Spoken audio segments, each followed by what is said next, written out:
Now, we do have some news this week before we get into things. No solicits, those should be next week.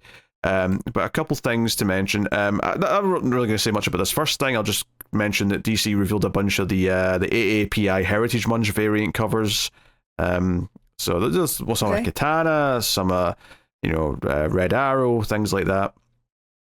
Oh, sorry, Red Canary, not Red Arrow. Sorry, I'm mixing my. Red Arrow also would have fit. Emmys also AAPI. Yeah. But the other more straight comic book news, and this is something that'll be in the solicits next week, presumably, is DC's announced a one-shot, which is called the Next Level One-Shot, issue 1. It is Deadshot focused, and apparently is going to lead into a major new storyline. Now, I don't think that means in the in a Deadshot book. I think it just means, whatever, either event or one of the main next level books that are just maybe going to be popping up in October or something like that is going to follow on from it. So it's kind of maybe not a zero issue, but I'm thinking kind of I don't know, it's tangentially relevant to a new book that's coming out soon after. But anyway. Well, Deadshot just showed up at the end of Deathstroke, right? Sorry? So Deadshot just showed up at the end of Deathstroke? That we read? I think so, or was it the other knockoff? Because it was definitely Blood. Both of them showed up. Yeah, okay. So Death Blow, that's the one I'm thinking of, right? Death Blow. Yeah. Yes. Bloodshot's another property. That's another company. That's right. That's another company. Yeah. Death Blow is what I'm thinking of. Yeah. So it seems like they're weird to have Deadshot be the front and center character here. Yeah, it's a 48-page special from Jerry Duggan is writing, so he's doing more DC work, which is interesting. After that Green Lantern one-shot. After that comic book, yeah. Yeah. Fernando Blanco is going to be doing the art, and it's putting Deadshot front and center in a mission tied to the future of the DC Next Level initiative. The issue follows a deadly assassin as a routine job spirals out of control, pulling him into a conspiracy that stretches across the Next Level cast. Along the way, the story explores a father-daughter relationship while setting the stage for a larger conflict building in the background. The one-shot's designed to lay the groundwork for what's coming next, with hints of a looming war that could reshape the line. I think the weird phrase there to me is the Next Level cast. So does that mean it's only specifically the characters who are in quote-unquote next level books? Next level, yeah. So what, Batwoman? So this point is, Batwoman and Zatanna. Firestorm, I guess. Firestorm, yeah. That's a weird set of characters if that's only going to affect them. Yeah. So that's strange. You're tangential at that point. Yeah. But I assume it's going to, maybe not an event book, but there's going to be some book that follows up whatever this sets up, obviously. So, they're teasing some kind of war. So, I wonder what that's about. Yeah, it doesn't feel like it's going to be regular universe versus absolute universe yet. It doesn't feel like it's going to be that. That doesn't feel like we're there. It doesn't feel crisis level tease here. Yeah, it doesn't feel like it'd be coming from this Deadshot one shot, if that's the case. No. Oh, they should have called it Dead One Shot. Dead One Shot, yeah. Oh, dear. There's actually a list here lower on the article of all the next level books. So we said Deathstroke, Batwoman, Etrigan, Firestorm, Lobo, Legion of Superheroes, technically Barbara Gordon because the Breakout books counted. That's correct. Yeah. Deadman, Jonah Hex, Zatanna, the Teen Titans, and Doom Patrol. So some of them haven't launched it yet, obviously. I feel like that next level cast thing's just kind of a weird phrase. I would be highly surprised if it is just that set of characters, because it's such a weird pool of characters that don't really fit together. Well, just seeing how it all fits in together like that, I could see Batwoman being involved. However, Barbara Gordon plays out, because we'll talk about that book today. Deathstroke, we already got Deadshot popping up in there. Firestorm, there's weird things going on there that we're still unsure of. So I can see this tying things together a little bit more cohesively. But again, calling it a cast when it's an initiative is a weird thing. Yeah, like Lobo and Jonah Hex. I mean, that feels like a weird pair to include if that's what's all going to come together. But hey, so that is that. That is the Deadshot one shots out in August. And then the other thing, news-wise, is just that the Eisner Award nominations get put out this week. Yeah. So I won't mention every category because they're not all relevant to DC per se, but I'll mention some of the highlights here. For best one-shot or single issue, DC nominees include Absolute Batman Annual Issue 1, as well as Absolute Martian Manhunter Issue 1.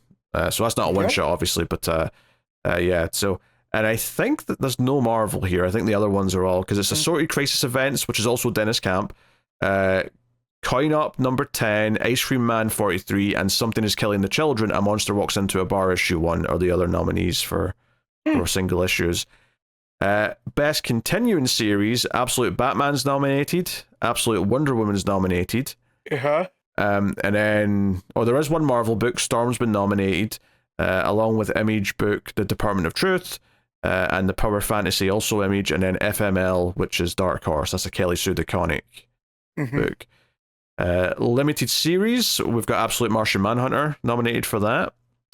And then the other books are all your various indies and whatnot. You got Beneath the Trees Where Nobody Sees, Bronze Faces, Crownsville, Everything Dead and Dying, and Out of Alcatraz are the other nominees for that. For Best New Series, Batman's been nominated, which is a bit cheating, I think. It's so funny because there's always been a Batman book since like, what, 1942? Like, yeah, I think 1941 even. So like, but no, it's Batman Volume 4 is a new series, so that counts for this. And you know what? Deserved. It's the most fun I've had with Batman in a very long time. Yeah, and that's that for DC in there. But there's one Marvel book, which is Black Cat, and then we got Assorted Crisis Events again, Exquisite Corpses, which is a James Tynion Ford book, and Ghost Pepper. And then also Temporal by Stephanie Williams. So then just scrolling down, because there's a lot of kids books, anthology books, US reprint of international material and all that stuff. But if I want to get out of the writers and artist awards, because that's the last ones I think we would be interested in. Best writer, the nominees are Dennis Camp for Absolute Martian Manhunter, Assorted Crisis Events, and The Ultimates. Scott Snyder for Absolute Batman, Batman Deadpool, By a Thread Book 2, and You Won't Feel a Thing. We got Mariko Tamaki for This Place Kills Me. So that's cool. Obviously, we don't know what that book is, but I like Tamaki, so cool. Kelly Thompson for Absolute Wonder Woman, Birds of Prey, and Jeff the Land Shark. James Tynion the Fourth for, Jesus Christ, he's done a lot of books this past year. Just not a DC. Something Is Killing the Children, Wind the Power of Blood, Let This One Be a Devil, Red Book, The City Beneath Her Feet, The Department of Truth, Exquisite Corpses, World Tree, Universal Monsters, The Invisible Man. So, big list of books from it. And then Stephanie Williams is the last nominee for Street Sharks, Roots of Madness, and Temporal, or just Temporal, sorry, I said that as if there was going to be a second word. Best writer actually, I'll do that one last. Best artist, just on its own.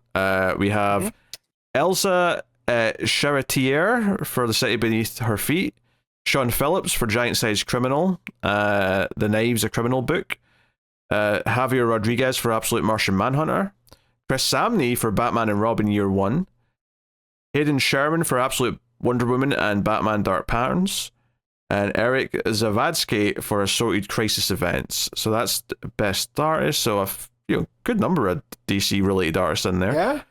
And then for best writer artist combo, as in someone who's doing both, we have Junie Ba for The Boy Wonder, The Fable of Erking Woods, and Monkey Meets Summer Batch.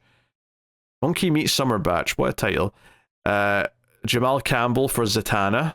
Again, that's the previous Zatanna book. Yes, not the one that we're going to discuss today.